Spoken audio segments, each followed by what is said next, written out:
Docherty, registered dietitian and sports nutritionist, joining me in studio today, talking about what makes a healthy snack and then demoing a healthy snack that you can use for the rest of your life. Andrea, thanks for joining us. Thanks for having me.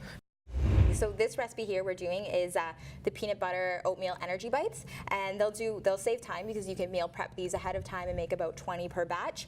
Also going to save a lot of money as well, like granola bars, protein bars. Those can get really expensive. For only 4 or 5 at a time. Exactly, whereas they might have a lot of extra sugar things added to it, and this is a great recipe that has that balance of carbs and protein and also healthy fats. So let's get into it here. What is our first ingredient here, and what can it help us do in life?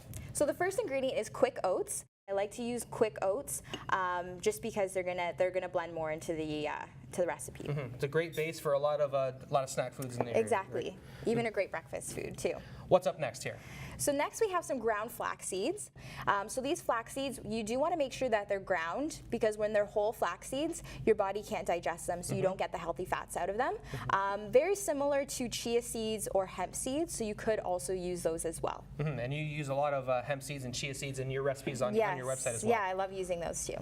Next up? Next we have some sunflower seeds. So sunflower seeds are a great source. They're going to provide some protein and healthy fats, but also vitamin E, which is an antioxidant. So this adds a nice crunch and flavor to this recipe. Next one up. These are pretty familiar. Sesame seeds? Sesame seeds. So oftentimes we think of sesame seeds maybe like on top of a stir fry or Chinese food, but sesame seeds are actually a great source of calcium. We need a lot of calcium and vitamin D for strong bones, and if we know that especially teenage athletes are not eating enough dairy and calcium, so some sunflower seeds is another alternative to get calcium for strong bones. A great base, and now we're going to come up with some more of our toppings. I know this little guy, coconut, one of my favorites. So coconut, so that can just provide some, a nice coconut flavor.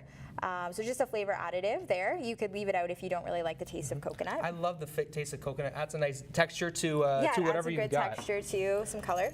And some of people's favorites, we got some chocolate chips here. Yeah, just some mini chocolate chips just to add a bit of flavor and some sweetness. But there's so many things that you could do instead there to add some sweetness. You could do some dried currants. You could do raisins. Another one I like to do sometimes for energy bites is just some chopped apricots. These are gluten-free and soy-free chocolates as well for people that have dietary restrictions. Yep. Now, one of my favorite things here, you can smell it in the studio. We've got some peanut butter here, all natural peanut butter. Yes, all natural peanut butter. So when you're choosing peanut butter, you want to make sure that you're looking at the ingredients list and it just says peanuts. But there's also other alternatives. So especially if you're making these for young kids and there's peanut allergies in the school, you can get something called wow butter, which is made of soy nuts. It's all nut free. There's also something called sun butter, which is made from sunflower seeds.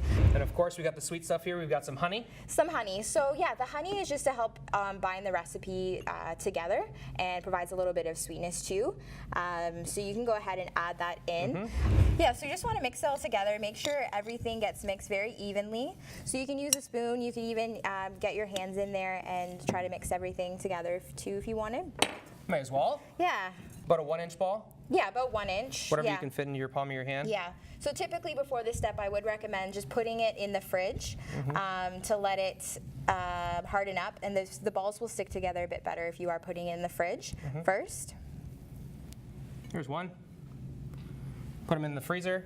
A lot of nutrition to be had as well at the same time. If you're interested in getting some more of these recipes from Andrea, make sure you visit AndreaDochertyRD.com and make sure you visit her on Facebook as well.